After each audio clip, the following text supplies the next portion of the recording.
gudoomiye ku-xigeenka koobaad xisbiga wadani mudane Axmed Muumin Seen maruu la hadlayay warbaahinta ayaa waxa uu sheegay in hadda aan dhaweyn xilligii loo tartami lahaa musharax madaxweyne ku-xigeenka xisbiga wadani ee doorashada soo socota isla markaana la gaadhay xilligii loo tartami lahaa jagooyinkaasi donaseed gudoomiye ku-xigeenka koobaad xisbiga mucaaradka wadani oo arrimahaasi ka hadlayana waxa daladiisii ka mid ahaa runtii xisbiga wadani wuxuu leeyahay xeer buu leeyahay shirweynihiisii markii aan ururka ahayn waxa lagu doortay oo safar sharci ah loogu doorto gacantaha lagu doortay gudoomiyaha Cabdiraxmaan Ciro iyo gudoomiye ku-xigeenka koowaad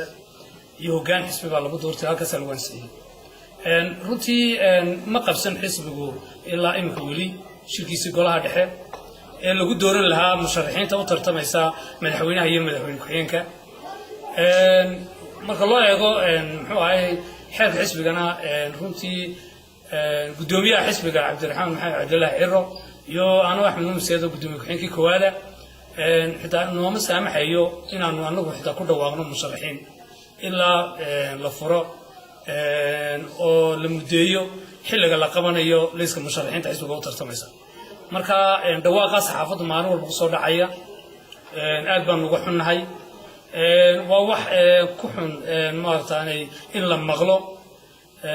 waxaan waa wax fooda ku keenaya xisbiga wadani gudihiisa waa waxaan waqtigan loona wadan u baahnayn inuu dhawaaqa la maqlo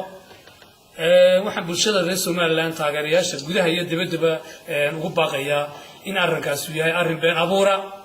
in arrinkaas uu yahay arrin xisbiga wadani gudihiisa looga bartay aanu ahayn waxa kale oo ugu baaqaya mas'uuliyiinta runtii labada iyo saddexda qof tiradoodu tahay arrinka dibadda ka riixaysa wadani maanta uma baahno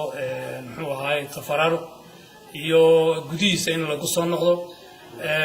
haddii aad doonaysaan inuu muxuu ahaay soo noqdo tusaale kulmiyaha nagu filnaadaan leeyahay walaalkan waxaan leeyahay runtii hore waad ila tartantay maalintii gudoomiye ku-xigeenka doonayay runtii de walaalkay maalinta tartanka waan ku soo dhaweeyay maalinta de walaalkay muxuu ahaay tartanka isaga ka haray